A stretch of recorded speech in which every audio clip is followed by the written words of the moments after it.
Hello dear viewers, welcome back. कैसे हैं जी सब? ठीक है, बढ़िया हैं। तो गाइज आज हमारे पास जो वीडियो है वो है जी इंडियन बिलीनियर्स और पाकिस्तानी जो बिलीनियर्स हैं उनकी लाइफ कंपैरिजन, कि उनका लाइफस्टाइल कैसा है, लाइफ कैसी है। और चले पहले वीडियो देख लेते हैं और वीडियो की तरफ बढ़ते हैं। फैक्ट भाई।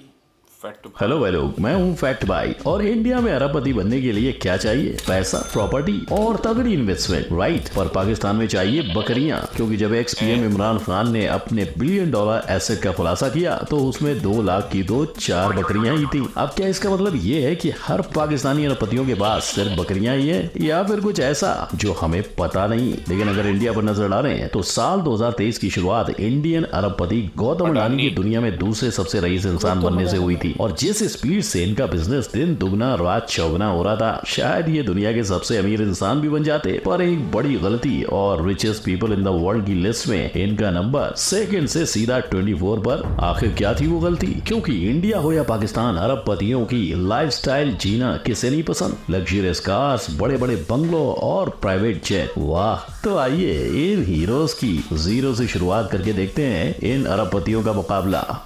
अब मान लो कि पूरी दुनिया क्लासरूम है और बेस्ट रैंकर क्लासरूम के अरबपति, तो ऐसे में टीचर्स फोर्ब्स की मार्कशीट में इंडिया का नंबर तीसरे रैंक पे आता है। लेकिन पाकिस्तान का नाम इस लिस्ट में आने में शायद कुछ साल और लगेंगे। पर इसमें पाकिस्तान की कोई गलती नहीं, क्योंकि जैसा फैक्ट भाई ने बताया कि पाकिस्तान के सबसे अमीर इंसान बोले तो शाहिद खान खुद फोर्ब्स 2023 के बिलियनर्स लिस्ट में 144वें नंबर पर आते हैं। और पाकिस्तान के दूसरे सबसे रईस मियां मोहम्मद मंशा, जिन्हें लोग पाकिस्तान का मुकेश अंबानी कहते हैं, लेकिन $5 बिलियन की संपत्ति होकर भी उनका नाम फोर्ब्स के टॉप 500 से गायब है। और इंडिया की बात करें तो एशिया के सबसे बड़े रईस मुकेश अंबानी 9वें नंबर पे, तो इंडिया के दूसरे सबसे बड़े रईस गौतम अडानी 24वें नंबर पे अपनी कुर्सी जमा कर बैठे हैं। इन सभी की नेटवर्थ और मेजर बिजनेस की बात करें तो शाहिद खान का मेन बिजनेस है फ्लेक्स एंड गेट, जो ऑटो पार्ट्स की डीलिंग करता है। और अब तक मिस्टर खान अपने बिजनेस से कुल $12.1 बिलियन की संपत्ति बना चुके हैं। वहीं मिस्टर मंशा फिलहाल 3 अलग अलग बिजनेस के चेयरमैन की जिम्मेदारी निभाते हुए अपने $5 बिलियन की संपत्ति के मालिक हैं। और हमारे अरबपति पाकिस्तानी अरबपतियों से कम है कि अकेले मुकेश अंबानी के इतने बिजनेस हैं कि सबका नाम लिखते लिखते किताब भर जाए। और इतने सारे बिजनेस से उनकी कुल संपत्ति $83.4 बिलियन हो गई है। इसी तरह मिस्टर अडानी का बिजनेस भी बड़ा फैला हुआ है, जिससे उनकी कुल संपत्ति फिलहाल $47.2 बिलियन है। और अगर 24 जनवरी 2003 को हिंडनबर्ग रिपोर्ट ना आती तो शायद ये आज भी $121 बिलियन की संपत्ति के साथ सिर्फ इंडिया नहीं, एशिया के रिचेस्ट बिलियनर होते। पर हिंडनबर्ग कंट्रोवर्सी के आग की तरह फैलते ही उन्हें $104 बिलियन का नुकसान उठाना पड़ा। खैर, अरबपति वर्सेस अरबपति के इस मुकाबले को देखकर तो आपको लगा होगा कि इंडिया ने ये जंग आराम से जीत ली है। पर रुको जरा, सब्र करो, मुकाबला अभी बाकी है मेरे दोस्त। पैसे के मामले में शायद इंडिया को हाथ लगाना भले ही मुश्किल हो, ऐसी भी कोई नवाबी चीजें हैं जिसमें पाकिस्तान इंडिया से आगे है। वेल, इसके लिए बढ़ते हैं इनके खर्चे की ओर, ये देखने के लिए कि क्या पाकिस्तान के अरबपति अपना पैसा इंडिया से ज्यादा उड़ाते हैं। अगर हाँ तो कहाँ? है घर, है पैसा,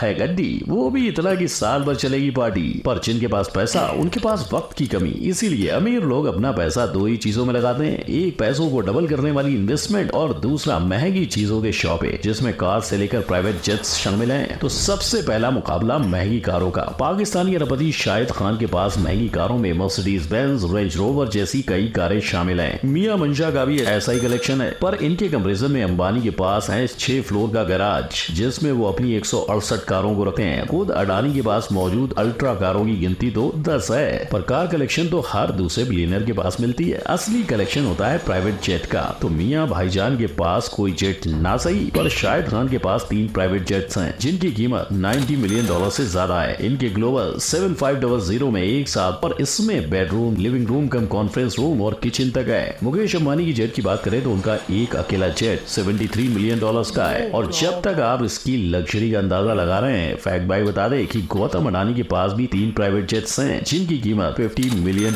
से ज्यादा है। और बस इतना ही नहीं, इसके अलावा उनके पास 3 लग्जरियस हेलीकॉप्टर्स भी हैं। हालांकि दोनों देशों के अरबपतियों का सबसे फेवरेट और सबसे महंगा शौक है लग्जरियस याट। दुनिया को जियो का वरदान देने वाले मिस्टर अंबानी के पास 3 डेक वाली 58 मीटर लंबी याट है जिसकी कीमत करीबन $100 मिलियन है। वहीं शाहिद खान के पास 2 याट हैं। इनकी दूसरी याट किस्मत अकेले $200 मिलियन की है। और गाड़ी सवारी सबकी बात में इनके घर को तो नहीं भूल सकते। पाकिस्तान के शाहिद खान ने फ्लोरिडा, शिकागो, इलिनॉइस और लंदन में 4 आलीशान घर खरीद रखे हैं।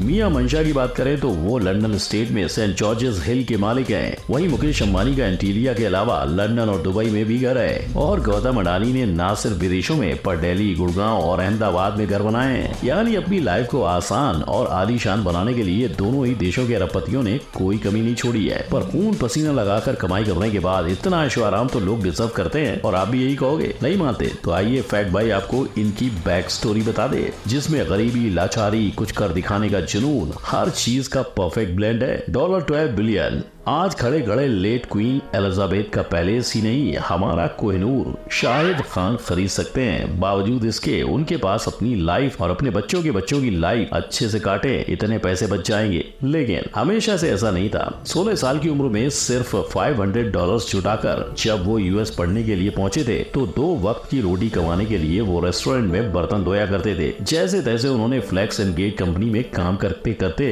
अपनी पढ़ाई पूरी की और वो होने के बाद उन्होंने बम्पर वर्क्स नाम से अपना बिजनेस शुरू किया, जो आगे चलकर इतना बड़ा हुआ कि उन्होंने जिस फ्लैक्स एंड गेट कंपनी में नौकरी की थी उसे ही खरीद लिया। और आज इसी कंपनी की वजह से लोग उन्हें पहचानते हैं। लेकिन पैसों से ये सिर्फ आराम नहीं करते। कोविड में इन्होंने $1 मिलियन डोनेट किए थे। Shad Khan is personally committing $1 million to COVID-19. तो जिस यूनिवर्सिटी से उन्होंने डिग्री पाई उसके लिए भी इन्होंने डोनेशंस किए हैं। इनके मुकाबले में मियां मंशा की बात करें तो उन्होंने मुकेश अंबानी की तरह अपने फैमिली बिजनेस को आगे बढ़ाया है। और जैसे आग में तपकर ही सोना कुंदन बनता है, वैसे ही गौतम अडानी ने भी वर्ल्ड के रिचेस्ट इंसानों में अपना नाम लिखवाने के लिए तपस का सामना किया है। कॉलेज से सेकेंड ईयर में ही उन्होंने ड्रॉप आउट ले लिया था। और हालांकि उनके पिताजी एक छोटे से टेक्सटाइल मर्चेंट थे, पर गौतम अडानी को अपने पिता के बिजनेस में कम रुचि थी। नतीजा, उन्होंने पहले एक हीरा पॉलिश करने वाली नौकरी की, पर 3 साल के बाद उन्होंने अपने भाई के साथ मिलकर एक बिजनेस शुरू किया और उसके बाद उन्हें किसी और के यहाँ नौकरी करने की जरूरत नहीं पड़ी। आज भारत के 18 शहरों में इनका बिजनेस चल रहा है। कोविड की महामारी में इन्होंने भी 100 करोड़ पीएम केयर फंड में डोनेट किए थे। और इसी तरह गुजरात सीएम रिलीफ फंड को या महाराष्ट्र,